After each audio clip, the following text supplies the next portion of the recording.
Hello, in this video we're going to learn how to calculate the volume of prisms. Alright, so please write this into your notebook.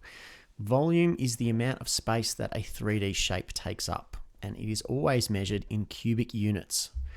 So we live in a three-dimensional world, and every three-dimensional object takes up some amount of space. We call that space volume. Alright, just like the space inside a two-dimensional shape we call area, for 3 dimensions we call that volume. Okay, so there's an example here. This is a 1 centimeter by 1 centimeter by 1 centimeter cube, or it's 1 centimeter cubed we would call it. Alright, so copy this into your book as well. This is a guide for converting units of volume, so this should look fairly familiar to you. The only difference between this one and the way that we would convert between units of length is that for each of these calculations that we do here, we have a little cubed.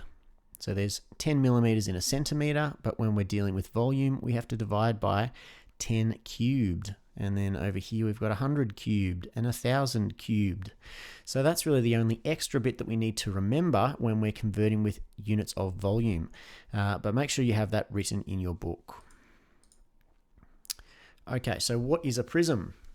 Prisms are solid shapes with identical opposite polygonal ends which are joined by straight edges. Now, to translate that, all that means is it is a shape made up of straight lines, and if you slice that shape up, every slice will be exactly the same size. All right, if we were to slice this one sideways, we would get the same size slices. This one's a triangular prism. It kind of looks like a Toblerone box. If you were to slice up that Toblerone box, every slice would be a triangle. This is a hexagonal prism. If we were to slice that sideways, every slice would be a hexagon. They would all be the same. Okay, so that's all it means where it says it has a uniform cross section. It just means if we slice it up, every slice will be the same shape. So all of these objects here are prisms. Here's one very common prism, and it's a rectangular prism, or more commonly known as a box. So how do we find the volume of a box or a rectangular prism? Well, we do length times width times height. All right, so you might want to copy this little example into your book. So we just need to know what those lengths are. So for this one, we've got 3 meters by 2 meters by 1 meter. 3 times 2 times 1 is 6 meters cubed. So remember, the volume is always in cubic units. So if we're measuring things in meters, we will get an answer for our volume that is in cubic meters. So the way that we find the volume of any prism is we actually just need to know the area of one end and then multiply by its height. Okay, so what that means by the height is really just how far that shape has been stretched out. That's the way that I like to think about prisms. We have some shape with an area on the end. So for example, this one here is a triangle, and we can calculate the area of the triangle, and then it's been stretched out. Put some arrows on there. So we've kind of stretched that shape out, kind of like a slinky, and we just multiply by that length that it's been stretched out. All right, both ends will be identical if it's a prism. Okay, it's the same for this one here. We say that it's multiplied by the height, but when it's lying on its side, it kind of doesn't really look like the height. It's just that part that's been stretched out again. Okay, so the ends should always be, the opposite ends here should always be identical, right? And we've just stretched it out. So we just need to know the area of one end, see that shaded end, and we just multiply by whatever this length is. These two shapes here are not prisms. And the reason they're not prisms is because they're not made up of straight lines. So this one on the left is a cylinder. This one is just some unusual shape, kind of looks like a puddle. It's not made up of straight lines. We can still calculate the volume of these sorts of shapes in exactly the same way, so long as we can calculate the area of one end. All right, so if we knew the area of the end, we just need to multiply by how far it's been stretched out. All right. Okay, so let's have a look at an example. We've got a triangular prism. First, we need to figure out what the area of one end is. So to do that, we need to know what the formula for area of a triangle is. It's base times height and then divided by 2. Or another way to say that is half base times height. So this is our triangle. We've got base of 4 centimeters and height of 3 centimeters. So 4 times 3, and then we halve it, divided by 2. We end up with 12 divided by 2 equals 6.